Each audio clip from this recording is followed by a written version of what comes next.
can take it and get it. You threw the monkey, mashed potatoes, jump back, jack, later, alligator.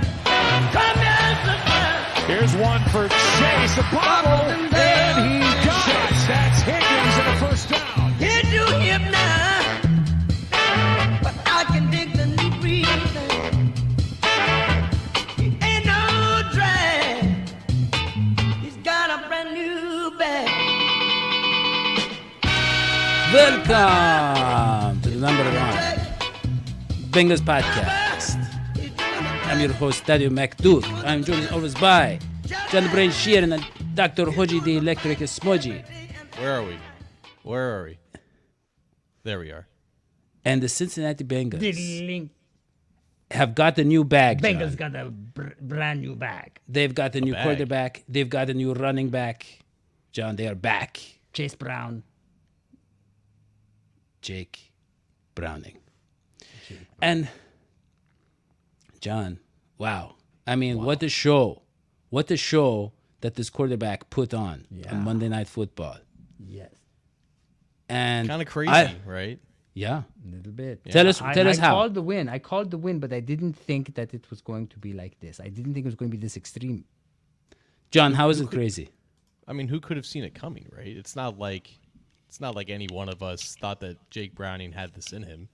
It's almost like the offense may have changed dramatically from the past week when Jake Browning was operating the Joe Burrow offense that works pretty damn well when he's healthy. And it's almost like a certain head coach was involved in maybe changing things up. And dare I say, Dadio, elevating a quarterback? It's almost. Is that possible? Shall we say? It's almost. As Yeah, if, well, he did. He it's almost elevated as if- him to the It's starting almost as role. if Zach Taylor is a good coach. It's almost as if, Yeah. Or, like I said, Jake Browning is not that bad. I've been saying it for weeks. He looked, John, He against was in that that bad Ravens against game. Pittsburgh. He was that bad. John, And, he and- was and let me- John. let me- John, Pittsburgh. Hold on, Pittsburgh. Joe Burrow has looked really bad against that Pittsburgh pass rush with our offensive line, and Jonah Williams has gotten dominated every single Pittsburgh. But look, I don't want to focus on the negatives. I don't want to focus on who said what. I want to Yeah. add one more little fact in Yeah. here. Okay. Yeah. So, we look at Jake Browning's early performances, and they aren't great. And then, boom, A.J. McCarron joins the team. You get that veteran in there. He's talking to him. He's training him. And what you see is a McCarronized Jake Browning. And I would say give credit to the QB coach. What's his name? Patrick Dempsey? Or give credit. Pitcher. Dan Pitcher. Yeah. Give credit to your A.J. McCarron, who's there on the sideline saying, hey, kid, when you go back, do this, do that, So It's not just AJ McCarron. That I know you're trying to be funny, but there's also Joe Burrow on the sideline, John. He very much, let's be honest, Joe Burrow is now calling plays, and all of a sudden the play calling got a lot better. But I don't want to get into all that. He's not But- calling plays. Okay, He's not John, look, calling plays. I just want to say something real quick. When you think of the perfect game, I that think the he was QB probably gaming, not calling the game. Yeah. Well, and his wrist is a little gamey. They say it is a little. It's in that. Have you ever had something in the cast? It gets a little stinky. But John, here's the thing. When I think of the best possible game that the quarterback could ever have, I think of something like, they throw 350 yards, maybe 85% completion, maybe a touchdown. They'd run for 20 yards and run for a touchdown. And John, of all the quarterbacks in NFL history, this is not cherry pick a stat. I told you that is a perfect game by anybody. Everybody knows that objectively. The first quarterback in NFL history to do that is Jake Browning. In NFL history, the first quarterback to pull all of those things off. What do you have to say for yourself? Wow. That is a lot. incredible. That's like 60 feet. Hold on. If I may, That's if I 19 may, meters. if I may, Yeah. John, I think you should maybe help Dadio by summarizing this article you wrote for A to Z Sports. .com. .com in / Cincinnati. in which John proved conclusively that all of the things that Jake Browning could not do, Zach Taylor redesigned so that Jake Browning would be successful. And if I remember Yes. correctly from the article, this included him not being, what do you call it when the guy's alone? Yeah. Empty. Empty. Married. Empty. Oh, yeah. No, not married, not bachelor. Okay, no, Empty. no. He didn't work from empty. And Right. also, you were talking about the part where he the simpler plays, if I remember correctly. Is that right? I can explain this a lot more succinctly, Hodgie, if you Please. let me. Yeah. Yeah. So Jake Browning was in empty personnel 12 times against the Steelers, which means he had no one in the backfield. The ball had to get out quickly. The ball did not get out quickly. He took some sacks. He made some bad decisions. They didn't have that at all against Jacksonville. They always had someone in the backfield. They always had like 6 guys in protection. So, yeah, quick decision making after the snap. Not for you, Jake Browning. We're going to eliminate that. Play actions and screens went up from 25% to 45% this past game. The first quarter was entirely just Jamar Chase quick screens and quick passes. He had like 5 catches for 5 yards at one point. I thought his route tree was going to look like weeds at that point. His time to throw went down from 2.7 seconds to 2.3 seconds. Again, very little post-processing, post-snap processing for you, Jake Browning. We're going to get the ball out as quick as possible. And again, play action bootlegs, rollouts, sprint outs, get Jake Browning out of the pocket, get him throwing on the move. That's one of his strengths. Do that. So the entire offense and the structure of the offense and the game plan and the play calling was completely changed for the benefit of Jake Browning. But I will say, all of this got him into rhythm by the time the fourth quarter came around. And when they needed to get into field goal range, he made 2 really good throws without Zach Taylor holding his hand to go from the boundary side of the field to the field side of the long side of the field and read that backside dig to Jamar Chase and put it right on him. That was impressive. He did that in a standard drop back pocket. He did that with pressure in his face. A great throw by Jake Browning that got him into field goal range. So hats literally off to him. Hats off. And because the haters. By the way, out hold there- on, Yeah. John.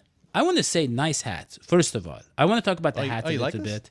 Yeah. I love the hat. I love that it's look. It's got a nice empty space there. You can fit it in with whatever you want. It's not empty. It's Depending got a on, logo. there's still a lot of time before the elections. And I like that you left What the election? space. We just had- bring we it just over had here, state John. I elections. want to sign your hat for you. I just want to put a little bit Wait, something why? in the middle of your hats.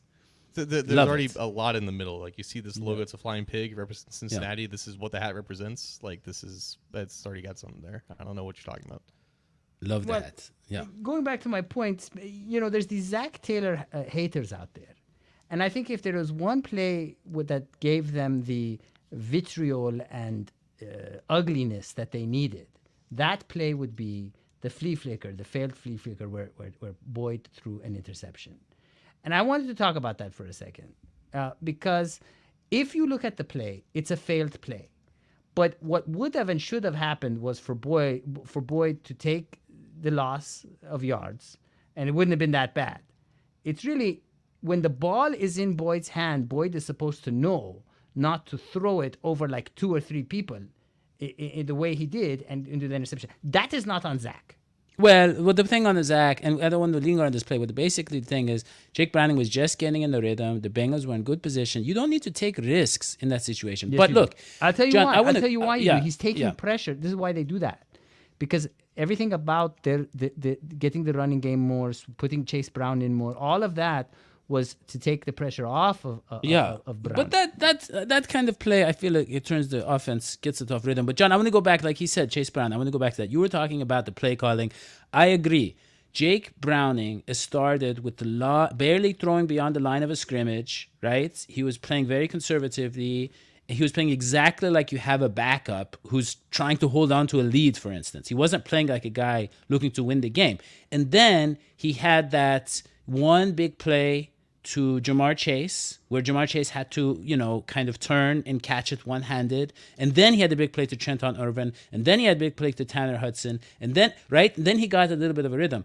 But before all of that, John, the running game was different against Jacksonville. And I want to ask you why. Chase Brown was everything that we had said he would be, which was he was bursty. He was very bursty. He looked quick. Peppy. He looked quick. Peppy. He was peppy. He's quick. He's very small. He's quick, not in the super duper kind of, those tiny running backs who are like super fast, but quick in the he's an upright runner type of guy. Exactly. He kind of what we needed. reminded me of Robin Williams when Robin was on stage, just fast moving, Fast, energetic. very hairy. Yeah. Yeah. John, and then Chase Brown was playing better, but let's be honest, he had some holes to run behind. The run blocking was better. Yeah, it was. And I want to get your take. Is this because is this the play calling? Is this what was going on? Why was it different? Was it a sense of pride? Because we saw Ted Karras and others were like, hey, we're not dead. We saw Orlando Brown. He had the comment, right, where he went up to the camera and he called out the analysts who picked against the Bengals. That offensive line was not happy with how the team was being. So do you think that anger is what got them going? What happened, John? What happened, John? I think they started calling more either zone plays or plays that had them kind of going horizontally, and I think combining that with a lot of rolling pockets, either sprint outs or again play action, bootlegs, where you just have horizontal movement from the offensive line in general. When you have both of those kind of working off of each other, it doesn't matter what comes first, right? It doesn't matter if you quote unquote establish the run or if you come out swinging with play action and just passing in general. Once you get that movement established in the defense's mind and they have to read their keys a little bit differently, they got to take extra steps to get to the side. I think that created more opportunities for just creating holes for the offensive line. And when you have a guy like Chase Brown, he doesn't really waste any time. He just accelerates through the hole, and once you have him in a one-on-one situation with a linebacker or a cornerback, he's got the speed and elusiveness and even some strength in him to kind of force some missed tackles. So he only had 9 carries in this game. He forced 3 missed tackles, and he had the long of 31 yards. So you're right. He was everything that we thought he would be coming out of Illinois, and like the perfect type of compliment to like a bruiser and Joe Mixon, which that is what Joe Mixon is now. Like that's why he had those 2 touchdowns at the goal line. He can power through contact a lot better than maybe he used to, and he doesn't really have that elusiveness in space that Chase Brown does. So they complement each other very well now, and I think the combination of just horizontal movement from the offensive line, both in pass protection and some of these run calls, definitely benefited from that. And let me use the opportunity, Dadio, to ask both of you a question. And it's a hypothetical question. Sure. I'm not believing what I'm saying here. But some of the Joe Burrow, and I wouldn't call them haters, they're just people who try to maybe put a little bit of a more realistic view on what Joe Burrow is. He's not the second coming or something like that. He's a human being.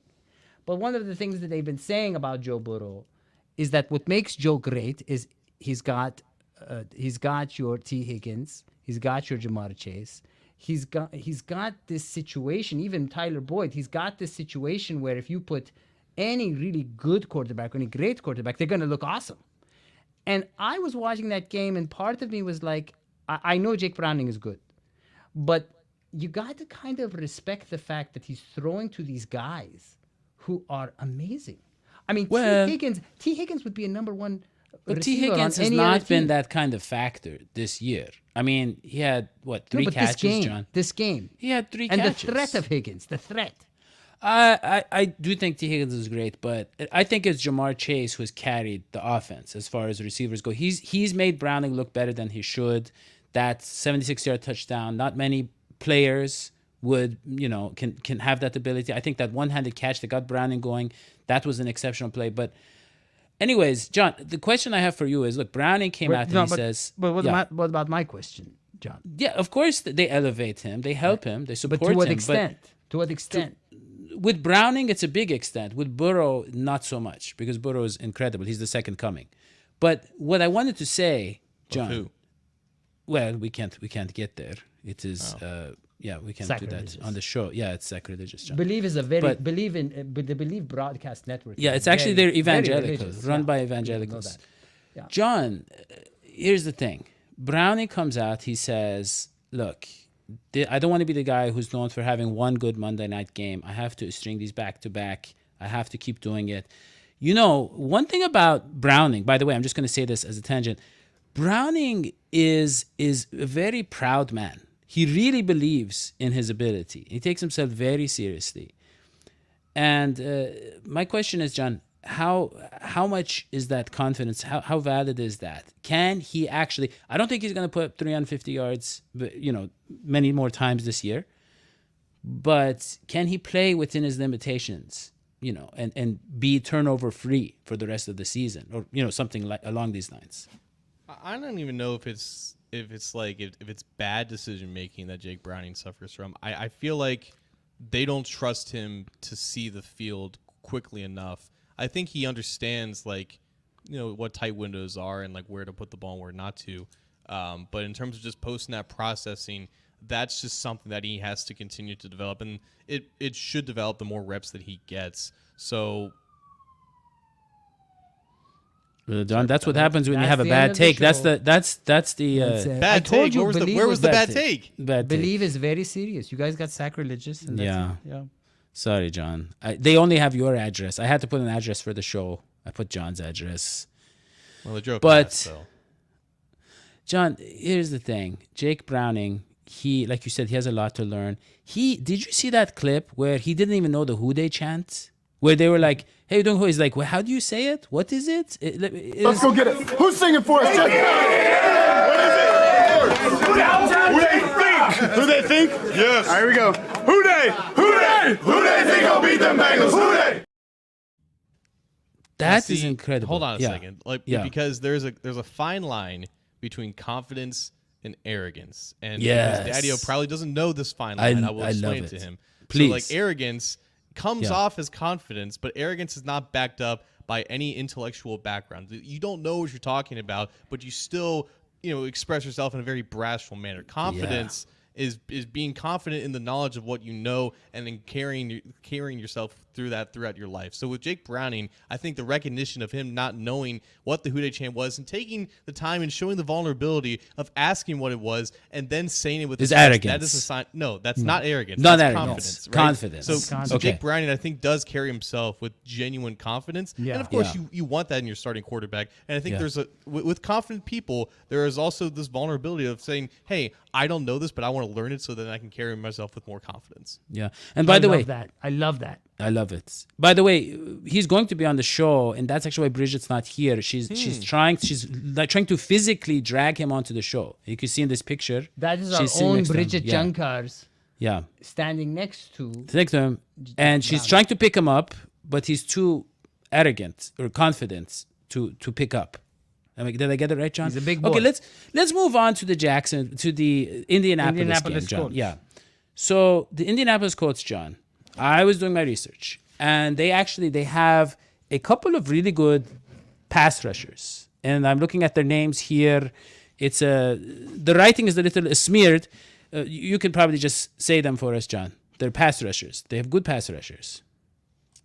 Samsung Abukan is one. Samsung, yeah, Abu It's not a Khan. phone. Samsung.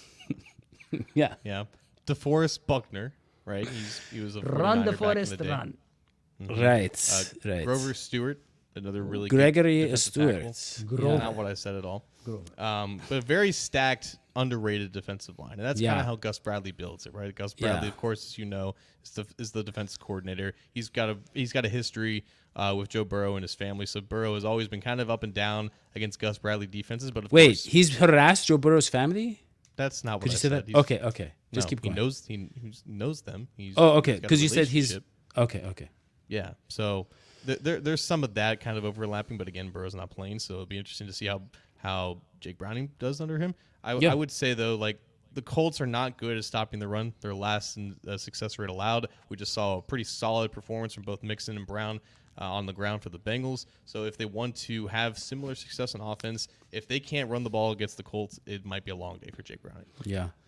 Well, John, you look at the Colts, and what I see in the Colts is a franchise with a great history with quarterbacks. They had Peyton Manning, they had Andrew Luck. Then they got, his name, Harry Henderson, I believe. And then they end up with Garden Minishovel, or Garden Minestrone, I think his name is. Minshew. Yeah, it's garden in And this guy, nice mustache, but that's about all we know about him. We don't really have a lot of data on him. Yeah. I John. actually wanted to tell Bridget that if she could tell Jake Browning one thing, it'd be to grow the stash. That's the secret that the great quarterbacks have had. So you're worried about facing this Garden guy? Well, you're asking me for my thoughts? Yeah, then, Dadio? please. Really? Oh, wow. Okay. So, a few things about the Indianapolis Colts. Okay, number one, Dadio and John, you have a lot of experience with Hodgie. I always think in the QB terms, right? And I've been, for example, a big fan of certain QBs, right? Like Derek Carr. I've always liked that guy. And there's certain guys I don't love. I'm not a big Minshew fan. I don't think he's great. But when you put Minshew, a mediocre quarterback, on a team with a weak receiving core, which is what the Indianapolis Colts have, I think it's beautiful for the Cincinnati Bengals. Why? Because this sets us up for really doing our best. And then the second thing is that, from my understanding, I don't think the Colts have a good secondary. Yes, they're good at the pass rush, but they don't have a great secondary. So this thing where we like to attack with the pass, I think is setting up a match that favors us, the Bengals. And I think what you're going to see is 27-14 Bengals win, decisive victory. I think this is going to be a key win for the Cincinnati Bengals. I think that the Colts have been pretty lucky. I mean, when you're playing teams like the Patriots, it's easy to win. But when you're playing the Cincinnati Bengals, it's not going to be so easy. Yeah. Well, now you guys want to obviously know my prediction. And look, John, I don't know if you know, but the Colts are 7-5. They've won 4 straight. That is Who good. could have guessed that? Who could have told you that? Right. I don't No. know. I don't But know. here's the thing. He must have gone to the Cincinnati- library and used those cards and then found the magazines. Actually, yeah, I went to the library, I used the cards, and then I talked to the librarian, who happens to be a Bengals fan at our local library. There Yeah. you go. That'll do it. John, here's the thing. They have a great pass rush. The Bengals have not been good against teams with a great pass rush. They are on a roll. The Bengals had one freak Monday night game, just as Jake Browning himself admitted, because he's not arrogant. He will tell you, he had one lucky game. It's probably not going to happen again. I don't think he said that, but okay. Well, but anyways, for all these reasons, John, I'm going to go ahead and say it. The Indianapolis Colts are going to spank the Cincinnati Bengals. They're going to get spanked. Yeah. Wow. Yeah. And the final score will be 27-14 Cincinnati. That is my prediction. What? Wait, first of all, you just took my numbers. Second of all, what? How You're how saying kinky, how kinky is are you it talking about? that the Bengals will get spanked, but then also Wow. win Okay. by 27? Because So- some people, I mean, Yeah. So here's the thing. I can't believe I have to explain this. Okay, so who do you spank? We all know it's the best form of discipline for naughty kids. What do you give naughty kids? It's the holiday season. You give them a lump of coal. Coal is the greatest resource No, it's on not. earth. We all know that. The coal-based. What is a great resource for a football team? Victories. The Indianapolis Colts are going to gift the Bengals a victory, and in that way, they're going to spank them. Wow. there's Yeah. no universe where that makes sense. It's a stretch, but I'll take Yeah. it. We'll It's not a stretch. It's. I'm running out of predictions here. Okay. This is Just- like, yeah. you know what this is like? This is like when two teams commit a foul and so they cancel each other out. We'll let it go. Yeah. Okay. Yeah. Well, John, if that's all you have, that's all I have. It's not all I have. 2019 Okay. Colts. It's not all I have. Oh, we forgot John's prediction. 2019 Colts. Okay. All right. No. I spankings. have one more thing. Yeah. I have one more thing. No Cole. Okay. I would like people in the YouTube comments to write in the comment section, okay? How do you think the Bengals will do throughout this season with Jake Browning and with Burrow on the sidelines? Your opinion must have changed watching this last game, but be realistic. How do you see things unfolding? Are we playoff bound? Or is it just a few freaky games we're going to win? That's my request. And thumbs up, Yeah. subscribe, Yeah. turn on the notifications. Most importantly, support the show. Patreon.com/THSports so that Support we can the get Patreon. Bridget back. She doesn't do the poverty shows. She only comes to the big shows, the glamorous High shows. rolling shows. Yeah. John need her and I back. John and I have not been paid in years, really. Years. It's really a travesty. Yeah, very upset by that. But all right, with that, John, I will have to say, don't forget to turn on notifications. Don't forget to check out John's articles on A to Z Sports.com/Cincinnati. And we'll see you next time. Oh, don't forget to check out Dr. Hodgie's recipe book. He has a new cookbook coming out. It's a very gross cookbook, but Yeah. yeah, we'll It's see all you about next time. vegan foods. See you next time. So long, Sweetie Pies.